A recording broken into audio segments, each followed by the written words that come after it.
मैं इमरान खान हूँ। ये खबरें बहुत तेज़ी से फैल रही हैं और फैलाई जा रही हैं कि अमेरिका और ईरान के बीच में बातचीत हो रही है।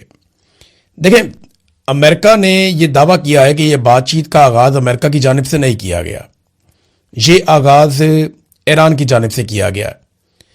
अब इसके अंदर डोनाल्ड ट्रंप का जो स्टेटमेंट है, डोनाल्ड ट्रंप ने कहा कि जब मैंने धमकी लगाई कि मैं बहुत बड़ी तबाही फेरूंगा और मैं बड़ा ज़ोरदार हमला करके इतनी बड़ी तबाही फेरने वाला था कि ईरान को अपना एनर्जी का इंफ्रास्ट्रक्चर वापस बहाल करने में कई साल लग जाते, और यह भी दावा किया कि 10 अरब डॉलर भी लग जाते, यानी बहुत बड़ा नुकसान डोनाल्ड ट्रंप के मुताबिक ईरान का होने वाला था। तो डोनाल्ड ट्रंप का कहना है कि उस नुकसान के डर से ईरान ने फौरी तौर पे खुद ही हमसे राब्ता किया और हमने राब्ता नहीं किया। हम उम्मीद करते हैं कि मुज़ाकरात के नतीजे में फ़ायदा होगा। अब ये डोनाल्ड ट्रंप का कहना है, जबकि ईरान का ये कहना है कि हमारी तो कोई बातचीत ही नहीं हुई, हमारा अमेरिका से कोई राब्ता नहीं हुआ। अब खबरें ये आ रही हैं कि पाकिस्तान को, तुर्की को और एक मुल्क है ओमान, इन 3 मुल्कों का किरदार बताया जा रहा है, मिस्र का किरदार भी बताया जा रहा है कि इन मुमालिक ने कुछ रोल अदा किया है अमेरिका और ईरान के बीच में जंगबंदी का। लेकिन क्या वाकई जंगबंदी होने जा रही है? यह दावा भी किया जा रहा है कि एतवार की शाम को एक राब्ता हुआ है आसिम मुनीर में और डोनाल्ड ट्रंप में। अब अगर ट्रंप को पीर वाले दिन ईरान कहता है कि जंगबंदी करो, तो ट्रंप फिर आसिम मुनीर साहब से एतवार के दिन जंगबंदी के बारे में क्यों बात करता है? सवाल तो ये भी पैदा होता है। बड़ी टेक्निकल चीजें हैं, जंग के अंदर ज्यादातर झूठ ही चलता है, और डोनाल्ड ट्रंप अगर बोले तो फिर तो आपको पता है कि वो तो चीजों को बढ़ा चढ़ा देते हैं। उन्होंने तो इंडिया के 6 जहाज गिरे हुए भी 11 तक पहुंचा दिए थे। अब जो अमेरिका के गिरे जहाज, अगर उनको भी डोनाल्ड ट्रंप ऐसे ही बढ़ाए तो 50-60 जहाज हो सकते हैं। बहरहाल, ईरान के मुतालबात क्या हैं जंगबंदी के लिए और अमेरिका के मुतालबात क्या हैं जंगबंदी के लिए, यह है सबसे तगड़ी और इंपॉर्टेंट खबर जिसके ऊपर हम सबको नजर रखनी पड़ेगी। पहले देखते हैं कि अमेरिका क्या चाहता है। अमेरिका ने कहा कि डील करने के लिए या जंगबंदी करने के लिए या मामला खत्म करने के लिए ईरान को जो अफजूदा यूरेनियम है, जो यूरेनियम उसने तैयार की हुई है 60% जिसको प्यूरिफाई किया हुआ ईरान ने, वो यूरेनियम अमेरिका के हवाले कर दे। किसी और को नहीं देनी, अमेरिका को देनी है वो यूरेनियम ईरान ने जो 60% कारामद हो चुकी है, अफसूदा हो चुकी है। नंबर 1 शर्त यह है। नंबर 2 यह है कि आबना हुर्मुज़ को फौरी तौर पे ईरान को खोलना होगा और गैर मशरूत तौर पे खोलना होगा।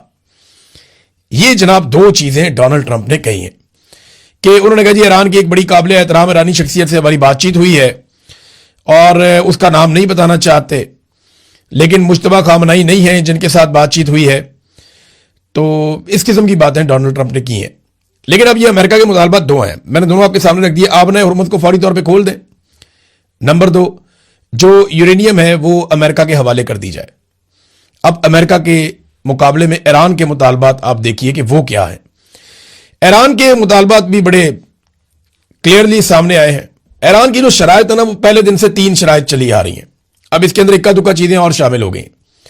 एक तो ईरान ये कहता है कि ईरान को ईरान का हक दिया जाए, वो तिजारत करना चाहे तो करने दें, उसके ऊपर जो पाबंदियां बिला वजह लगी हुई हैं वो खत्म की जाए, तो ईरान को उसको जीने का हक मिलना चाहिए। दूसरा, ईरान ये कहता है कि जो उसका नुकसान हुआ उसका अदाला किया जाए।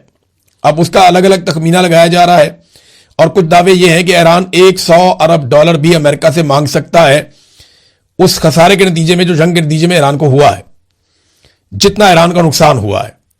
तो एक और यह है कि आबना हुर्मुज़ पे ईरान चाहता है कि उसका कंट्रोल है तो वो फीस भी वसूल करे, जैसा कि दुनिया के कई पानी के रस्तों के ऊपर ममालिक फीस या टॉल वसूल करते हैं, वैसे ईरान चाहता है कि वो भी यहां पे गुजरने वाले बहरी जहाजों से फीस वसूल करे।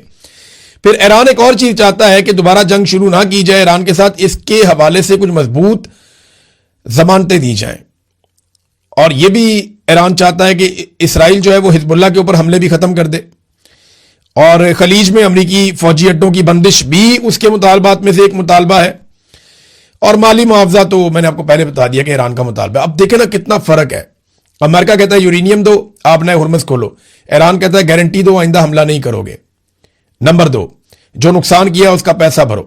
नंबर 3, हम पे कोई पाबंदी नहीं रहेगी। नंबर 4, यहां से अपने अड्डे उठाओ। नंबर 5, आबना हुर्मुज़ जो पानी रास्ता है उसकी अब हम फीस लेंगे वहां से जहाजों के गुजरने की। फिर ईरान ये कहता है कि हिजबुल्लाह के ऊपर अटैक ना करें। फिर ईरान जब बैठेगा मुज़ाकरात के अंदर तो फिर तो गजा की बात भी होगी ना। गजा के हवाले से अगर पूरी दुनिया में किसी मुल्क ने प्रैक्टिकली सबसे ज्यादा आवाज उठाई है, ईरान ने उठाई है। अब गजा के अंदर से पहली मरतबा जो हमास है, हमास ने जो स्टेटमेंट दिया पहली मरतबा वो ईरान के हक में दिया। उन्होंने कहा जी हमें, उनको खुशी का इजहार किया जो ईरान कर रहा है इसराइल के साथ। तो गजा वाले तो उधर खड़े हैं जाके, हमास वाले तो उधर खड़े हैं जाके कि ईरान जो कर रहा है वो ठीक कर रहा है।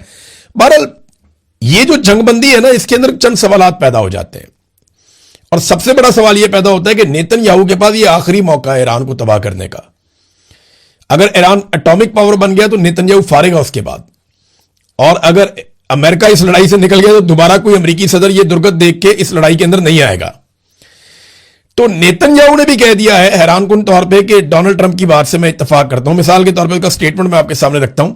वो कहते हैं जी मेरे दोस्त डोनाल्ड ट्रंप से मेरी बात हुई है और सदर ट्रंप का मानना है कि अब एक ऐसा मौका मौजूद है कि हम अजीम कामयाबियों से फायदा उठाएं जो हमने अमेरिकी फौज के साथ मिलकर हासिल की हैं, ताकि एक ऐसे मुआहदे के जरिए जंग पर अहदाफ हासिल किए जा सके जो हमें हमारे मफादात का तहफ़्फ़ुज़ करे। यानी नेतन्याहू भी अब इस नतीजे में पहुंचना शुरू हो गया और वो ये कह रहा है जनाब हमने तो बड़ी कामयाब जंग लड़ी है, तो अब हम मुज़ाकरात कर लेते हैं। और डोनाल्ड ट्रंप ठीक कह रहा है, किसी नतीजे पे हम पहुंच जाते हैं, कोई मुआहदा कर लेते हैं।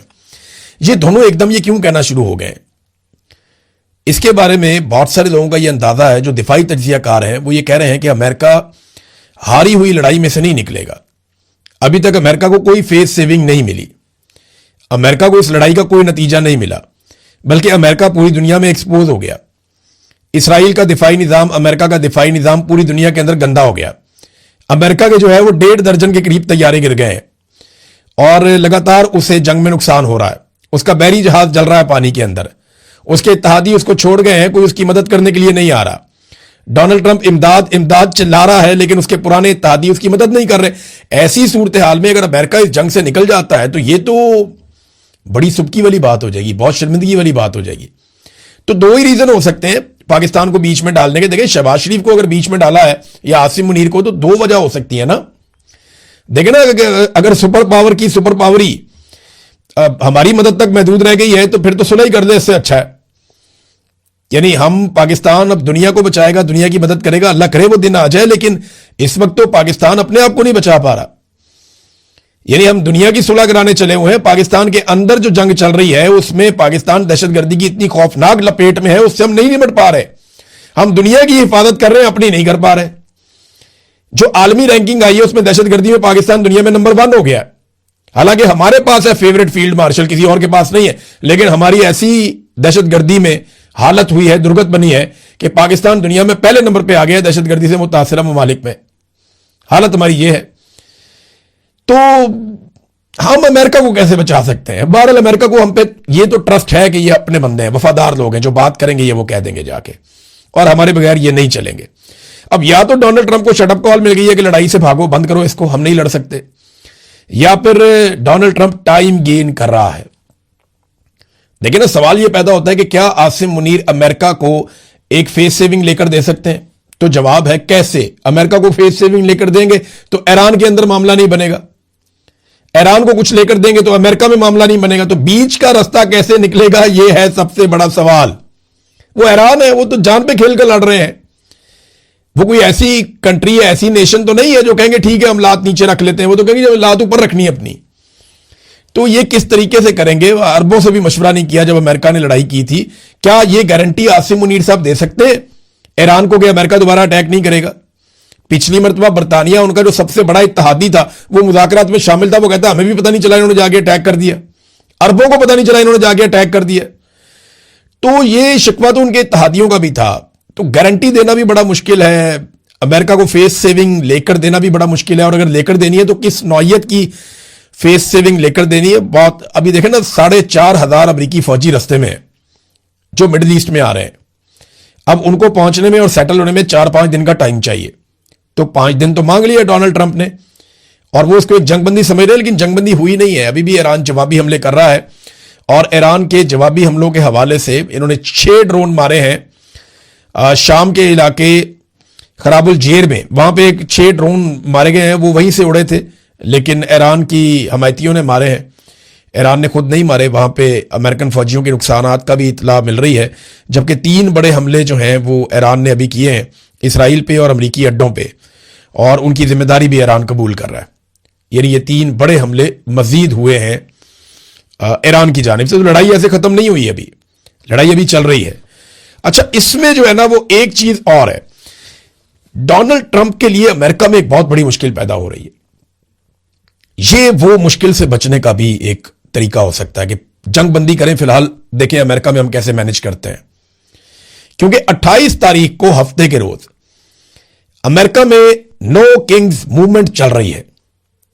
नो किंग्स मूवमेंट के हमारे यहां बादशाह नहीं है, डोनाल्ड ट्रंप बादशाह की तरह चलते हैं। यह मूवमेंट अमेरिका के अंदर शुरू हुई थी, मुख्तलिफ लोगों ने शुरू की थी। इसमें पहली मर्तबा जब एहतजाज किया गया तो 3 मिलियन यानी 30 लाख लोग बाहर निकले थे अप्रैल 2025 में। फिर जून 2025 में 5 मिलियन लोग यानी 50 लाख लोग बाहर निकले अमेरिका में। फिर अक्टूबर 2025 में 7 मिलियन अमेरिकी बाहर निकल आए डोनाल्ड ट्रंप की पॉलिसियों के खिलाफ। और अब यह कह रहे हैं कि मार्च 2026 में 28 तारीख को 9 मिलियन अफराद को अमेरिका में बाहर निकाला जाएगा। यह 50 रियासतों के अंदर अमेरिका की 600 जगहों पे एहतजाज होगा। तो नो किंग्स मूवमेंट, इसका एक मैप भी जारी किया है, नो किंग्स मैप, कि ये मूवमेंट जहां जहां चलेगी इस मैप के मुताबिक आप लोग इसके अंदर शिरकत करें।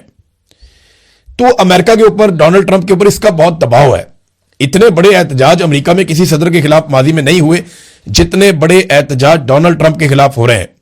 अब इनसे भी डोनाल्ड ट्रंप ने अपने आप को बचाना है, तो इसलिए शायद वो थोड़ा सा मिडिल ईस्ट से तवज्जो हटा के इस तरफ आया और फिर वापस वो लड़ेगा, क्योंकि बगैर फेस सेविंग के मुझे जाती तौर पे ऐसा नहीं लगता। देखिए, मेरा नुक्ता नजर गलत भी हो सकता है, लेकिन अमेरिका की अगर पूरी तारीख आप देखें तो वो इस हजीमत और इस शर्मिंदगी के साथ नहीं निकलेगा। वो बहुत बड़ा कोई डिजास्टर ही कराएगा अमेरिका।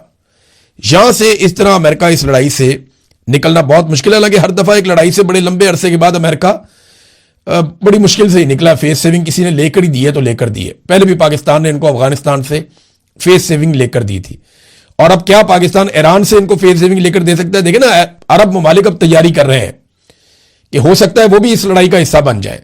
तो अगर वो इस लड़ाई का हिस्सा बन जाते हैं 5 दिन के बाद, तो ट्रंप के लिए तो बड़ा फायदा है इसमें। और इन 5 दिनों के अंदर हो सकता है कोई बहुत बड़ा फॉल्स फ्लैग ऑपरेशन हो जाए। ईरानी ये कहते हैं कि सऊदी अरब में अरामको जो एक ऑयल फील्ड है उसके ऊपर कोई बहुत बड़ा अटैक किया जा सकता है। उन्हें इस बात का खदशा है, जो ईरानी है बार बार कह रहे हैं कि कोई ना कोई फॉल्स फ्लैग ऑपरेशन करके ये सारे हमें मिलकर पड़ जाएंगे। लेकिन देखते हैं कि क्या होता है। हमें ना सिचुएशन को साथ साथ आपको रिपोर्ट करना है। हम इसके बारे में प्रेडिक्शन कर नहीं सकते, जंग है ना, कभी पीछे हटना पड़ता है, कभी आगे आना पड़ता है। लेकिन डोनाल्ड ट्रंप ने एक चीज सीख ली है। ये अमेरिकन मीडिया में बातें हो रही हैं, वहां बहुत सारे लोग ये बात कर रहे हैं कि इन्होंने ये सीख लिया है कि कौन सा बयान देना है तो स्टॉक मार्केट ऊपर जाएगी, कौन सा बयान देना है तो स्टॉक मार्केट नीचे आएगी। ये बड़ी इंटरेस्टिंग सूरत पैदा हो गई है। ट्रंप बयान देता है कि जनाब हम 5 दिन तक कोई अटैक नहीं करेंगे, बिजली घरों पे हमले नहीं करेंगे, तो स्टॉक मार्केट में $2 ट्रिलियन का, 2000 अरब डॉलर का इजाफा हो गया। स्टॉक मार्केट ऊपर चली गई। यानी जिन्होंने भी शेयर्स खरीदे हुए थे वो 2000 अरब डॉलर का मुनाफा कमा गए। लेकिन जैसे ही ईरानी हुकूमत ने कहा कि जनाब कोई हमारे राब्ते नहीं हुए, कोई मुज़ाकरात नहीं हुआ, तो $3 ट्रिलियन मार्केट से निकाल लिए गए। यानी जो $2 ट्रिलियन ऊपर गया था वो $3 ट्रिलियन मार्केट से निकाल लिया गया। ईरान की क्रेडिबिलिटी ऐसे लगता है कि डोनाल्ड ट्रंप या अमेरिका से ज्यादा है। लेकिन सवाल यह पैदा होता है कि ये स्टॉक मार्केट के उतार चढ़ाव में इस जंग के दौरान पैसा कौन बना रहा है ना बड़ा खेल। तो डोनाल्ड ट्रंप को और उनके दोस्तों को कम से कम यह बात तो समझ आ गई है कि कौन सा स्टेटमेंट देना है तो स्टॉक मार्केट ऊपर जाएगी, उस वक्त शेयर आप बेच दें। कौन सा स्टेटमेंट देना है तो स्टॉक मार्केट नीचे जाएगी, उस वक्त आप शेयर खरीद लें। ये इस किस्म की बातें जो है बहुत सारे लोग जो इकोनॉमी को समझते हैं वो लोग कर रहे हैं। मैं कोई ज्यादा इसका एक्सपर्ट नहीं हूं, लेकिन ऐसी ही बातें हम सुन रहे हैं। नाज़रीन, डोनाल्ड ट्रंप की कुर्बत से पाकिस्तान को क्या मिला? एक बड़ा सवाल यह है। बहुत सारे लोग पाकिस्तान में बगले में जाते हैं कि ट्रंप पाकिस्तान की बात करता है, फेवरेट फील्ड मार्शल कहता है। क्या मिला? यह तो सिर्फ चंद लोगों की मौजें लगी हुई है कि उनके इक्तदार को तूल मिल गया। पाकिस्तान को क्या मिला? कोई सरमायाकारी आई? नहीं। कोई पाकिस्तान के कर्जे उतर गए? नहीं। कोई पाकिस्तान में दहशतगर्दी खत्म हो गई? नहीं। कोई पाकिस्तान में अमन सुकून आ गया? नहीं। कोई पाकिस्तान में इस्तेहकाम आ गया? नहीं। कोई बैरूने मुल्क से बहुत सारा पाकिस्तान में मालो दौलत आ गया? नहीं। क्या बाहर से बहुत सारे सयाह पाकिस्तान में आ गए? नहीं। और पाकिस्तान को कुछ टके का फायदा भी तो हो। इसका फायदा तो फील्ड मार्शल को और उनके चंद लोगों को है जो जबरदस्ती आकर इक्तदार में बैठे हुए। फील्ड मार्शल ने क्या किया, उन्होंने अपना फील्ड मार्शल का ओहदा ले लिया, ताहयात इस्तिस्ना ले लिया और 5 साल की एक्सटेंशन ले ली, फायदा ही फायदा। शहबाज शरीफ बगैर हुकूमत के इक्तदार में आगे बैठ गया, बगैर अवामी वोटों के आगे इक्तदार में बैठ गया और चौड़े होकर अपनी हुकूमत गुजार रहा है और अपने मुखालिफ इमरान खान को इन सब ने मिलकर जेल में डाला। फायदा तो इन चंद लोगों को, पाकिस्तान को तो कोई फायदा ही नहीं है। ना हमारी गुर्बत कम हुई, ना हमारी महंगाई कम हुई, ना हमारी बेरोजगारी कम हुई, ना हमारी मईशत बेहतर हुई, ना हमें दुनिया को कर्जे दे रही है, ना दुनिया को हमारी इमदाद कर रही है, ना हमारे मामलात बेहतर हो रहे हैं, कुछ भी बेहतर नहीं हो रहा। तो हमें सरमायाकारी भी नहीं आ रही, तो हमें, और बल्कि अमेरिका ने इंडिया पे पाबंदी नहीं लगाई, हमारे लोगों के वीजा पे पाबंदी लगा दी। हमें तो फायदा नहीं हुआ। इंडिया को इजाजत दी कि आप रशिया से सस्ता तेल ले लें, हमें नहीं देते। यानी फायदे तो इंडिया को हो रहे हैं, हमें फायदे नहीं हो रहे। लेकिन हमारे चंद लोगों, लेकिन अमेरिकन को यह समझ आ गई है कि इनके चंद लोगों को राजी रखो, उनको इक्तदार में रखो, इनसे जो मर्जी काम करवाओ। इंडिया को आपको बड़ा बेनिफिट देना पड़ेगा अगर उनके साथ आपने ताल्लुक चलाना है तो ये मिलिट्री एस्टेब्लिशमेंट की हरकतों की वजह से ना हमारी फौज भी बदनाम होती है। ये देखे ना, ये एक वीडियो मैं देख रहा था अस्तोर में, ये छोटी सी वीडियो दिखा भी देते हैं आपको, एक क्लिप थोड़ा सा। अस्तोर में पाक फौज के हक में एक शानदार रैली निकली है। इसमें जनाब 2 थानों की पुलिस है, साथ कोई सिक्योरिटी के लोग हैं, दूसरे सादा कपड़ों में कुछ सरकारी मुलाजिम भी हैं और चंद सहाफी भी हैं। और ये 3 या 4 बंदे हैं जिन्होंने रैली निकाली। जो असल जो रैली निकालने वाले बंदे हैं वो 3 या 4 हैं।